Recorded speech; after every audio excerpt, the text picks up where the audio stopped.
नमस्कार। आज हम डिस्कस करेंगे हिमाचल प्रदेश जीके के इंपॉर्टेंट क्वेश्चन। देखिए, हिमाचल प्रदेश जीके के इंपॉर्टेंट क्वेश्चन डिस्कस करेंगे। हर एक question exam point of view से इंपॉर्टेंट है और डेफिनेटली आने वाले एग्जाम्स में आपकी हेल्प करेगा, जैसे कि पहले भी करता रहा है। तो पिछले कल की जो मिशन एलाइट का पार्ट था वहाँ से बहुत सारे क्वेश्चन आज भी लिंक करेंगे आज के इस पार्ट में। तो अगर कल का पार्ट आपने देखा है और चीज़ों को याद किया है तो आज आपकी प्रैक्टिस भी वहाँ से हो जाएगी। तो क्वेश्चन नंबर 1 से डिस्कशन को स्टार्ट करते हैं। बोलते हैं Dhar Verkot is situated in which of the following district of Himachal Pradesh. तो बोलते हैं धार वेरकोट जो है वो हिमाचल प्रदेश के किस जिले में जो है वो आती है। देखिए, हिमाचल प्रदेश में अलग अलग धारें जो हैं वो आती हैं। अब ये जो धार आती है धार वेरकोट, ये कहाँ पर जो है वो आती है। धार वेरकोट की अगर हम बात करते हैं तो ये हिमाचल प्रदेश के मंडी जिले में जो है वो आती है। ऑप्शन ए जो है वो सही आंसर हो जाएगा। चलो, ये धार वेरकोट जो है वो मंडी से आती है। ये धार जो है वो मंडी में किस साइड आती है, तो ये धार जो है वो मंडी में रिवाल्सर जो है ना, रिवाल्सर से जो है वो स्टार्ट हो जाती है। रिवाल्सर से ये स्टार्ट हो जाती है और ये जो है ना, आपने ध्यान रखना है कि इसमें जो है वो एंड पॉइंट आता है। एंड पॉइंट ये रिवाल्सर से जाती जाती सुकेत तक जो है वो जाती है। सुकेत तक ये जाती है, ये भी आपने ध्यान रखना है। दूसरी ओर आपने ध्यान रखना है मंडी के बारे में। अच्छा, मंडी के बारे में क्या क्या क्वेश्चन पूछ लिए जाते हैं। मंडी का जो है वो एक बड़ा ही कॉमन सा क्वेश्चन बन जाता है कि मंडी का एरिया कितना है। तो अप्रॉक्सीमेटली 3950 स्क्वायर किलोमीटर जो है वो मंडी का एरिया है। मंडी की जो ऊंचाई है, मतलब मंडी आप किस मंडी को कंसीडर करेंगे यहाँ पर। मंडी जो प्रॉपर मंडी आता है, मंडी का हेडक्वार्टर जहाँ पर है ना, उसकी जो एल्टीट्यूड आता है वो कितना आता है, वो आता है 754 मीटर। तो ये मंडी हेडक्वार्टर की बात की जा रही है। 754 इसका जो है वो एल्टीट्यूड है। इसकी ऊंचाई कितनी है, 754 मीटर जो है वो इसकी ऊंचाई है। मंडी की हम बात कर रहे हैं, एग्जैक्टली जो मंडी शहर आता है। और मंडी में जो घाटियाँ आती हैं उसमें हमने क्या पढ़ा है, उसमें हमने जो है घूघरधार पढ़ रखी है। घूघरधार जो है वो मंडी में आती है और घूघरधार में हमने पढ़ रखा है कि गुम्मा और दरंग की सॉल्ट की माइंस जो है वो आती हैं। गुम्मा और दरंग की सॉल्ट माइंस जो है वो आती हैं, ये आपने ध्यान रखना है। गुम्मा और दरंग की बात की जा रही है तो इस टॉपिक को आपने पेपर 1 के मिनरल्स के साथ जोड़ना है। मिनरल्स में ये जो है वो कवर हो जाएगा। गुम्मा और दरंग की जो सॉल्ट माइंस हैं वो कहाँ पर आती हैं, वो मंडी में आती हैं। और मंडी की कौन सी धार में आती है, मंडी की घूघरधार में जो है ये आती है। मंडी में ही जो है वो हर्बल गार्डन भी आता है। मंडी में जो हर्बल गार्डन है वो कहाँ प्रसिद्ध है, वो मंडी के जोगिंदर नगर में जो है वो हर्बल गार्डन जो है वो स्थित है। मंडी में ही सिकंदर धार भी आती है। इसको जो है वो सिकंदर के साथ जो है वो जोड़ा जाता है। सिकंदर के साथ इसको, सिकंदर लोधी के साथ इसको जोड़ा जाता है। और कहा जाता है कि ये जो सिकंदर धार आती है इसकी ही जो है वो 2 अलग अलग धाराएं हैं। एक कमला धार आ जाती है, जो कमला फोर्ट भी आप पढ़ते हैं। कमला धार हो गई, कमला फोर्ट भी इसको पढ़ते हैं। कमला धार पर कमला फोर्ट स्थित है। और एक जो है वो लिंडी धार इसकी आती है, वो भी आपने ध्यान रखनी है। ये लिंडी धार भी आपने ध्यान रखनी है, इसकी ही आती है। ठीक है, तो ये धारों के बारे में पता चल गया जो मंडी की धारें आती हैं। अगला क्वेश्चन देखिए, अगले क्वेश्चन में क्या बोलते हैं in which year Shimla was discovered by lieutenant Rose. तो बोलते हैं शिमला की डिस्कवरी लेफ्टिनेंट रोज के द्वारा जो था वो कब की गई थी। शिमला की डिस्कवरी जो था वो लेफ्टिनेंट रोज के द्वारा की गई थी 1819 में। 1819 ऑप्शन बी जो है वो सही आंसर है। और 1819 में इनके द्वारा शिमला की खोज की गई थी। क्वेश्चन 2 तरह से पूछा जाता है। पहला क्वेश्चन पूछा जाएगा कि शिमला की खोज किसने की थी, तो आप क्या आंसर देंगे, आप देंगे कि शिमला के जो पहले पॉलिटिकल असिस्टेंट थे उनका नाम था लेफ्टिनेंट रोज। तो इन पहले पॉलिटिकल एजेंट लेफ्टिनेंट रोज के द्वारा शिमला की स्थापना की गई और ये 1819 में शिमला की स्थापना की गई थी। और एक और थे चार्ल्स पेट कैनेडी, इनके द्वारा शिमला में पहला पक्का मकान बनाया गया। 1822 में इनके द्वारा शिमला में फर्स्ट पक्का मकान जो था वो इनके द्वारा यहाँ पर बनाया गया। ये आपने ध्यान रखना है। और दूसरा आपने ध्यान रखना है कि ये जो मकान इनके द्वारा बनवाया गया था इसको कैनेडी हाउस के नाम से जो था वो अब जाना जाता है। और आपने ध्यान रखना है शिमला आने वाले जो फर्स्ट गवर्नर जनरल थे वो कौन थे, वो थे लॉर्ड एमहर्स्ट। लॉर्ड एमहर्स्ट का नाम जो है वो ध्यान होना चाहिए आपको। ये शिमला आने वाले पहले गवर्नर जनरल जो था वो थे। और शिमला की खोज 1819 में हो गई। उसके बाद शिमला में काफ़ी डेवलपमेंट देखने को मिलती है। डेवलपमेंट किस सेंस में देखने को मिलती है, डेवलपमेंट इस सेंस में देखने को मिलती है कि धीरे धीरे जो था वो शिमला में बहुत सारी बिल्डिंग्स जो था वो ब्रिटिशर्स के द्वारा बनवाई गई। ब्रिटिशर्स के द्वारा शिमला को जो था वो समर कैपिटल जो था वो इंडिया की जो था वो बनाया गया। इंडिया की समर कैपिटल ये बन जाती है। उसके बाद बहुत सारी बिल्डिंग्स यहाँ पर बनी, अलग अलग जो था वो ऑफिसर्स यहाँ पर रहने लगे। फिर अलग अलग ऑफिसेज भी जो था वो यहाँ पर शिफ्ट हुए। और महात्मा गांधी जी जो था वो कई बार अपने काम के सिलसिला में शिमला जो था वो आते थे। सबसे पहली बार ये 1921 में जो था वो शिमला आए थे। 1921 में जब ये शिमला आए थे तो ये जो था वो शांति कुटीर भवन में जो था वो ठहरे थे। तो शांति कुटीर भवन जो था वो कहाँ पर आता है, ये आता है, आपने ये ध्यान रखना है कि शांति कुटीर भवन जो है वो समरहिल शिमला में जो है वो आता है। दूसरी ओर ध्यान रखना है कि जब महात्मा गांधी पहली बार आए थे तो वो अपनी पत्नी कस्तूरबा गांधी के साथ आए थे, उनके साथ मदन मोहन मालवीय भी आए थे और लाला लाजपत राय भी उनके साथ जो था वो पहली बार आए थे। कई बार तो एग्जामिनर क्या करता है, कंफ्यूज करने के लिए एग्जैक्टली डेट पूछ लेता है कि कब महात्मा गांधी आए थे, तो वो 11 मई को जो था वो आए थे, 11 मई 1921 को जो था वो शिमला की यात्रा पर आए थे। अगला क्वेश्चन देखिए, बोलते हैं how many national highways are there in Himachal Pradesh. तो कल की वीडियो अगर आपने देखी है तो यहाँ से ज़रूर आपका क्वेश्चन ये रिवाइज होगा। बोलते हैं कि हिमाचल प्रदेश में कितने राष्ट्रीय राजमार्ग हैं। तो हिमाचल प्रदेश में अगर हम नेशनल हाईवेज़ की बात करते हैं तो हिमाचल प्रदेश में कल ही मैंने पढ़ाया था 19 नेशनल हाईवे जो हैं वो हिमाचल प्रदेश में आते हैं। हिमाचल प्रदेश का जो सबसे छोटा जो स्मॉलेस्ट हिमाचल प्रदेश का नेशनल हाईवे है वो कौन सा है, वो आप कमेंट करके बताएंगे। हिमाचल प्रदेश का जो लॉन्गेस्ट नेशनल हाईवे है वो कौन सा है, वो भी आप कमेंट करके बताएंगे। पिछले कल पहला ही क्वेश्चन पढ़ा था, तब हमने इनको रिवाइज किया था, एक बार फिर से रिवाइज कीजिए। अगर कल की वीडियो नहीं देखी है तो वहाँ पर पहला ही क्वेश्चन है, उसको नोट कीजिए, क्योंकि ये question exam point of view से इंपॉर्टेंट बन सकता है। बाकी की जानकारी जो हमने कल पढ़ी है वो मैं यहाँ पर आज भी रिवाइज करवाऊंगा। हिमाचल प्रदेश में ये जो 19 नेशनल हाईवे आते हैं, आपने क्या ध्यान रखना है कि इन 19 नेशनल हाईवेज में से एक क्वेश्चन ये बनता है कि ये नेशनल हाईवे जो है वो कितने किलोमीटर लेंथ के जो है वो हिमाचल प्रदेश में है। तो सिंपल सा क्वेश्चन है कि कितने किलोमीटर होंगे, तो ये 2576 किलोमीटर नेशनल हाईवे जो है वो हिमाचल प्रदेश में फैला हुआ है। इसमें से भी जो है ना, अब जो डाटा कल नहीं डिस्कस किया था वो मैं आज रिवाइज करवाता हूँ। ये जो 2576 किलोमीटर नेशनल हाईवे आते हैं, इसमें से कुछ नेशनल हाईवे ऐसे हैं जो कि हिमाचल प्रदेश PWD के द्वारा जो है वो मैनेज किए जाते हैं, या इनकी देखरेख की जाती है, या फिर इनके द्वारा ये बनाए गए हैं। कुछ ऐसे हैं जो national highway authority of India के द्वारा जो है वो देखे जाते हैं या फिर बनाए गए हैं। कुछ ऐसे हैं जो कि बॉर्डर रोड ऑर्गेनाइजेशन के द्वारा जो है वो बनाए गए हैं, और कुछ ऐसे हैं जो कि मिनिस्ट्री ऑफ रोड ट्रांसपोर्ट देखती है, सेंटर वाली जो है वो ministry of road transport and highway जो है वो इसको देखती है। तो हम बात करते हैं, जब सबसे पहले Himachal Pradesh public work department के द्वारा जो है वो कितने किलोमीटर हाईवेज की रिस्पॉन्सिबिलिटी ली गई है, तो लगभग 1000 किलोमीटर नेशनल हाईवे जो है वो HPPWD जो है वो देखता है।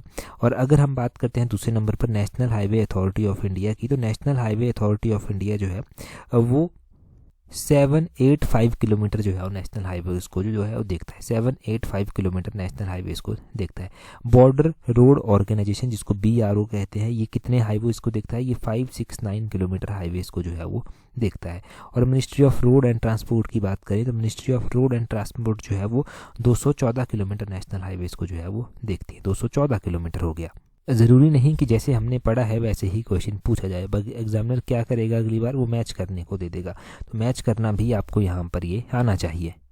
नेक्स्ट क्वेश्चन देखते हैं हमारे पास क्या पूछा गया है। बोलते हैं under whose position was Kangra fort from 1783 to 1787। तो बोलते हैं 1783 से 1787 तक कांगड़ा का किला किसके स्थान पर था, या फिर किसके अधीन था, ये हो सकता है किसके अधीन ये था। तो हम बात करें किसके अधीन था ये, तो ये था किसके, ये था जय सिंह कन्हैया के अधीन 1783 से 1787 तक। ऑप्शन डी जो है वो सही आंसर हो जाएगा। 1783 से 1787 तक ये जय सिंह कन्हैया के अधीन रहा।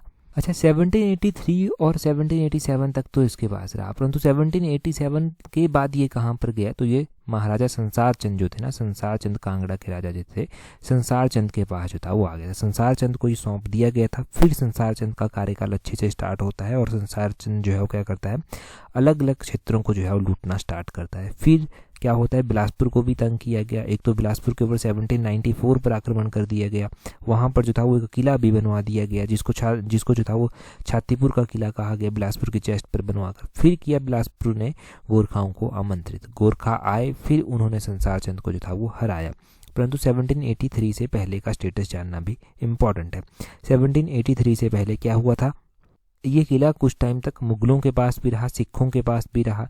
अगर हम मुगलों की बात करते हैं तो हमें मुगलों में देखने को मिलता है कि कांगड़ा किले के जो पहले मुगल किलेदार बने थे वो कौन बने थे, वो नवाब अली खान जो था वो बने थे। और कांगड़ा किले के जो अंतिम मुगल किलेदार बने थे वो कौन बने थे, नवाब सैफ अली खान जो था वो बने थे। फिर हमें कांगड़ा के राजा घमंड चंद भी देखने को मिलते हैं। घमंड चंद के द्वारा जो था वो क्या किया गया था, ये भी काफ़ी अच्छे शासक थे, और इनके द्वारा जब अहमद शाह दुरानी ने जो था वो मुगलों पर आक्रमण किया था तो इन्होंने उसका फ़ायदा उठाया, और कांगड़ा किले के जो क्षेत्र मुगलों के अधीन आते थे उनको अपने अधीन फिर से कर लिया था। घमंड चंद जो था ना, घमंड चंद को जो था वो अहमद शाह दुरानी भी पसंद करता था। तो अहमद शाह दुरानी ने घमंड चंद को जो जलंधर दोआब था, जलंधर दोआब का जो था वो जलंधर दोआब का निजाम भी बनाया था। निजाम मतलब गवर्नर उसको बनाया गया था। ये बात रही थी लगभग 1759 के आसपास की, जब ये बनाया गया था। ठीक है, इतना ध्यान रख लिया, काफ़ी हो गया। अगला क्वेश्चन देखते हैं। बोलते हैं विच of the following district of Himachal Pradesh has lowest literacy rate. तो बोलते हैं हिमाचल के किस जिले का जो साक्षरता दर है वो सबसे कम है। पिछले कल हमने साक्षरता दर जो है वो हर एक डिस्ट्रिक्ट का पढ़ा है। आज फिर से देखते हैं साक्षरता दर के बारे में क्या बोलते हैं। बोलते हैं कि हिमाचल प्रदेश में किस जिले का साक्षरता दर सबसे कम है। हमने चंबा पढ़ा था पिछले कल कि चंबा का साक्षरता दर सबसे कम है। चंबा के बाद हमने लाहौल स्पीति पढ़ा था कि लाहौल स्पीति का साक्षरता दर सबसे कम है। उसके बाद हमने सिरमौर उसके बाद पढ़ा था। अरे यहाँ पर तो तीनों ही ऑप्शन में नहीं दिए गए हैं।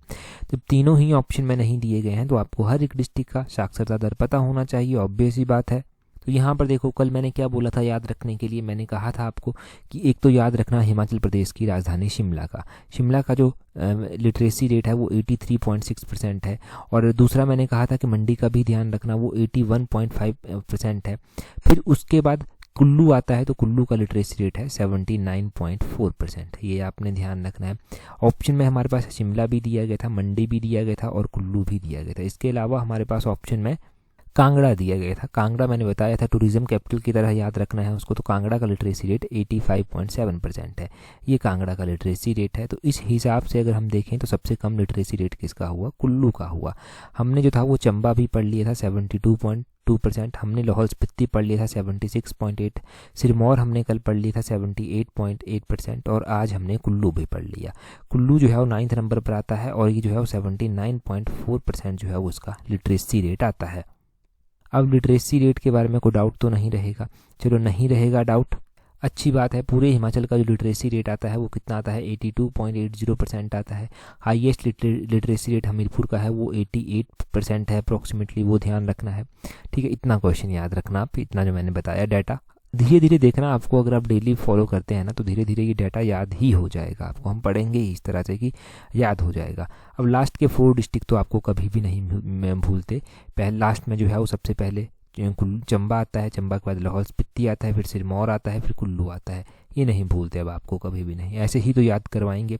अच्छा, अगर आप तैयारी कर रहे हैं, चाहे पेपर 1 की कर रहे हैं, टीजीटी की कर रहे हैं, जेबीटी हिमाचल के एग्ज़ाम्स की तैयारी कर रहे हैं, तो कॉम्प्रिहेंसिव वे में हमने टेस्ट सीरीज चलाई है जिसका लिंक नीचे डिस्क्रिप्शन बॉक्स में दिया गया है। कमेंट बॉक्स में भी जिसका लिंक आपको मिल जाएगा। उसमें हमने क्या किया है, टेस्ट सीरीज हम डिस्कस कर रहे हैं। उसमें जो भी टेस्ट हम डिस्कस करेंगे उसका वीडियो डिस्कशन भी प्रोवाइड करवाया जाएगा और वीडियो के माध्यम से भी आपको जो है वो हर एक क्वेश्चन रिवाइज करवाया जाएगा, डिटेल में समझाया जाएगा, ताकि आपको लंबे टाइम तक चीज़ें याद रह सकें और रिवीजन करने में भी वहाँ से हेल्प हो।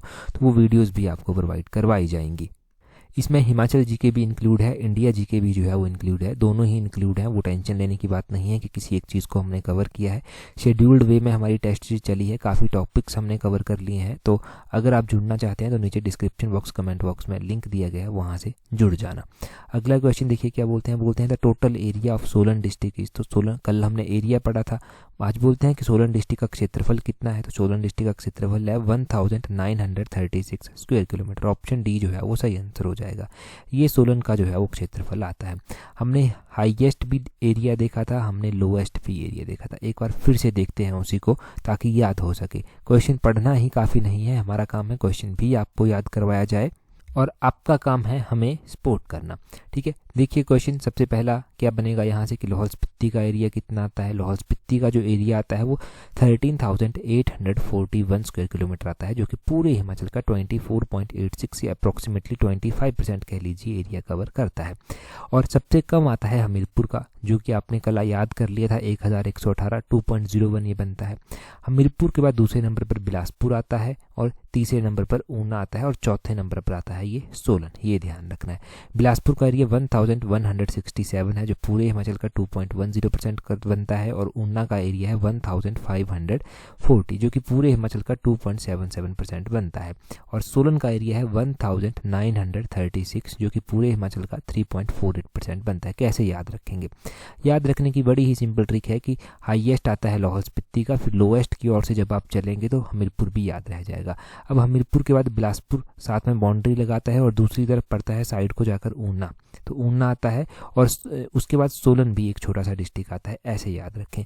इनका एरिया आप कैसे याद रखेंगे, तो इन चार के चार जो डिस्ट्रिक्ट है ना, इनका एरिया जो है वो एक की ही लाइन में आता है, मतलब 1000 समथिंग ही इनका एरिया आता है। तो 1118, 1167, 1540 और 1934, ये 4 डिस्ट्रिक्ट हैं, और 4 डिस्ट्रिक्ट का 4 डिजिट में ही काम खत्म हो जाएगा। लोएस्ट 4 डिजिट आते हैं हमारे पास 1000 से 2000 के बीच में, तो उसके बीच में ही इनका एरिया आता है। ट्रिक आपकी अपनी हो सकती है, वो देखो वो आप कैसे भी याद रखें, मैं बस कोशिश करवा रहा हूँ आपको एक अलग से एंगल बनाकर समझने की। और पूरे हिमाचल का एरिया तो पता ही है 55,673। इस एरिया को नोट करें, अगली वीडियो में फिर से जब ये एरिया आएगा तो आपको फिर से ये टिप्स पर याद होना चाहिए।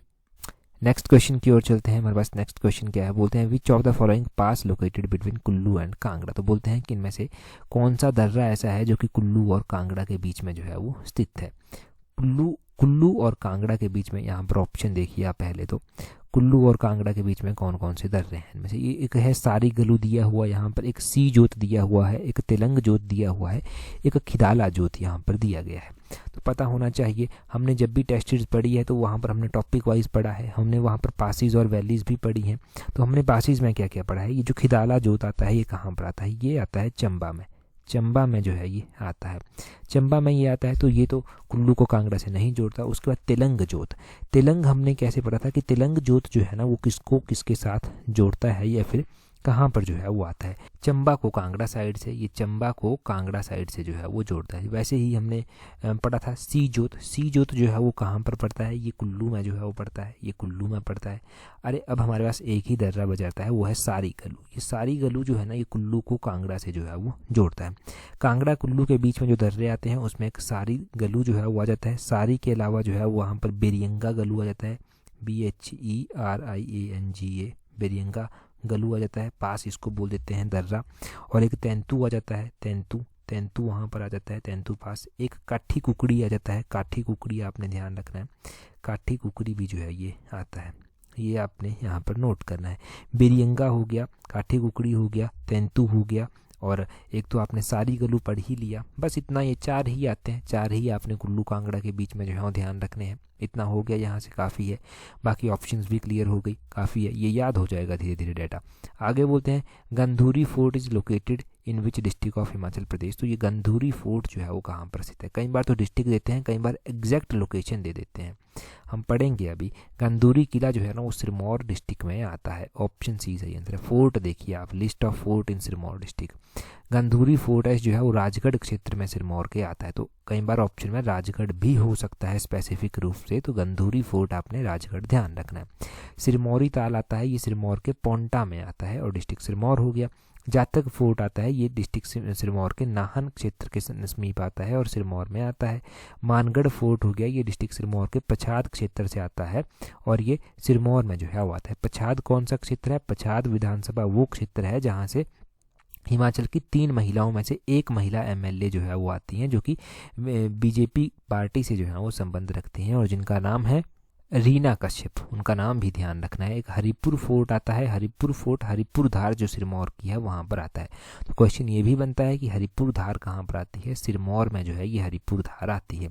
चंदेरी फोर्ट ये शिलाई क्षेत्र में आता है, शिलाई डिस्ट्रिक्ट सिरमौर में पड़ता है। बस इतना ध्यान रख लीजिए। यहाँ से अगले क्वेश्चन में क्या बोलते हैं who was the first deputy speaker of Himachal Pradesh Vidhansabha. तो हिमाचल प्रदेश विधानसभा के फर्स्ट डेप्यूटी स्पीकर कौन थे। पेपर 1 का जो सिलेबस है वहाँ पर हिमाचल की इंपॉर्टेंट पर्सनैलिटीज जो है वो दी गई हैं। एक पर्सनैलिटी हमने कल पढ़ ली थी, एक पर्सनैलिटी हम अभी पढ़ेंगे।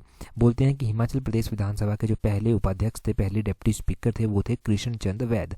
कृष्ण चंद वैद थे, ऑप्शन सी सही आंसर हो जाएगा। ये हिमाचल प्रदेश विधानसभा के स्पीकर थे जो 1952 में डेप्यूटी स्पीकर बने थे। डेप्यूटी स्पीकर 1952 में बने थे और 1956 तक ये रहे थे, फर्स्ट डेप्यूटी स्पीकर थे। अच्छा, जन संबंध कहाँ से रखते थे, तो देखो ये मंडी जिले से जो था वो संबंध रखते थे। कहाँ से, मंडी से जो था ये संबंध रखते थे। और मंडी प्रजामंडल किसी टाइम हुआ करता था, तो मंडी प्रजामंडल के ये सचिव भी रहे थे। फिर उसके बाद कांग्रेस पार्टी में भी ये वहाँ सचिव रहे थे। भारत सेवक समाज के संयोजक रहे। मंडी परिवहन निगम में ये प्रबंधन निदेशक के रूप में जो था वो कार्यरत रहे। और 1952 में जब हिमाचल प्रदेश में इलेक्शन होते हैं सबसे पहली बार, तो ये हिमाचल प्रदेश में जो है वो MLA चुने जाते हैं। फिर इनको डेप्यूटी स्पीकर जो था वो बनाया जाता है। काफ़ी लंबी एज इनकी रही। 2004 में इनका देहांत जो था वो हुआ था, वर्ष 2004 में। अगर अभी हम बात करते हैं प्रेजेंट टाइम में कि हिमाचल प्रदेश विधानसभा के डेप्यूटी स्पीकर जो हैं वो कौन है, तो डेप्यूटी स्पीकर अभी भी आपको पता होना चाहिए कि हिमाचल प्रदेश विधानसभा के डेप्यूटी स्पीकर कौन है। वो हैं हिमाचल प्रदेश विधानसभा के विनय कुमार। विनय कुमार जो है वो एमएलए हैं, ये एमएलए हैं विनय कुमार। और ये कहाँ से एमएलए हैं, ये डिस्ट्रिक्ट सिरमौर की जो रेणुका विधानसभा क्षेत्र आता है ना, वहाँ से एमएलए हैं। डिस्ट्रिक्ट सिरमौर के रेणुका विधानसभा से ये एमएलए हैं। अच्छा, प्रेजेंट टाइम में जो है वो स्पीकर कौन है हिमाचल प्रदेश विधानसभा के, स्पीकर हैं कुलदीप पठानिया। कुलदीप पठानिया का नाम आपने ध्यान रखना है, ये हिमाचल प्रदेश विधानसभा के जो है वो प्रेजेंट टाइम में स्पीकर हैं। हिमाचल प्रदेश विधानसभा के पहले स्पीकर कौन रहे थे, तो जयवंत राम हिमाचल प्रदेश विधानसभा के पहले स्पीकर जो था वो रहे थे। जयवंत राम पहले स्पीकर रहे। अभी प्रेजेंट टाइम में कुलदीप पठानिया स्पीकर हैं। पहले जो डेप्यूटी स्पीकर रहे थे वो कृष्ण चंद वैद रहे थे, और प्रेजेंट टाइम में जो डेप्यूटी स्पीकर हैं वो है विनय कुमार। ये सारे क्वेश्चंस आपने यहाँ से ध्यान रखने हैं। और कृष्ण चंद वैद का भी पता चल गया आपको कि कैसे कैसे जो है ये हिमाचल के साथ जुड़े हुए हैं, कैसे कैसे इनका कंट्रीब्यूशन रहा, कहाँ कहाँ से ये है। अगला क्वेश्चन देखिए क्या बोलते हैं इन विच ईयर डोडरा कवार रिवोल्ट टुक प्लेस। तो बोलते हैं ये जो डोडरा कवार विद्रोह हुआ था ये कब हुआ था। देखो पिछले कल मैंने आपको सुकेत सत्याग्रह के बारे में बताया था 1948 में जो हुआ था, डिटेल में बताया था। आज डोडरा कवार के बारे में सुनिए, ये हुआ था 1906 में। डोडरा कवार विद्रोह कब हुआ था, 1906 में हुआ था। नाम से लगता होगा आपको कि ऐसे ही हुआ था, हल्का फुल्का हुआ होगा, नहीं, बड़ा ज़बरदस्त विद्रोह था ये। बताता हूँ पूरी कहानी कैसे कैसे क्या क्या हुआ था। तो ये उस टाइम जो बुशहर के राजा हुआ करते थे वो शमशेर हुआ करते थे, शमशेर सिंह इनका नाम था। और देखो इनके ही एक वजीर हुआ करते थे रण बहादुर सिंह, इनके द्वारा बगावत कर दी गई और डोडरा कवार परगाने में जो था वो जो बुशहर रियासत थी इसको जो था वो स्वतंत्र घोषित कर दिया गया। यानी कि ये पहले वजीर हुआ करते थे रण बहादुर सिंह। रण बहादुर सिंह ने क्या किया, डोडरा कवार जो परगाना होता था इसको स्वतंत्र घोषित कर दिया, मतलब बुशहर से अलग करके इसको स्वतंत्र घोषित कर दिया गया। अब पूरी बात इस तरह से थी कि लोगों के ऊपर टैक्स लगाए जा रहे थे, लोग उसके खिलाफ आवाज़ नहीं उठा रहे थे। फिर ये जो रण बहादुर सिंह थे ना, इन्होंने लोगों को लीड किया और इन्होंने जो था वो डोडरा कवार को स्वतंत्र घोषित कर दिया।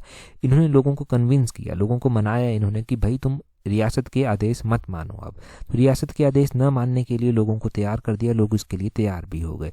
रण बहादुर सिंह ने जो था वो क्या किया, अब डोडरा कवार रियासत में जो था वो क्या था, डोडरा कवार क्षेत्र में जो था वो एक वफादार कारदार हुआ करते थे जिनका नाम था राम सिंह। तो राम सिंह वहाँ पर रहते थे, राम सिंह को भी वहाँ से भगाने की कोशिश की गई, एक योजना बनाई गई उसके लिए। तो रण बहादुर सिंह ने लोगों के साथ मिलकर योजना बनाई कि राम सिंह को यहाँ से निकाल देंगे और उसको वहाँ से निकाल दिया गया। उसके संबंधी जो हुआ करते थे उनको भी लूटा गया। कहा जाता है कि उनकी 300 भेड़ें जो था वो लूट ली गई थी, उस टाइम 300 भेड़ें लूट ली गई थी। अब उस टाइम टीका रघुनाथ सिंह हुआ करते थे।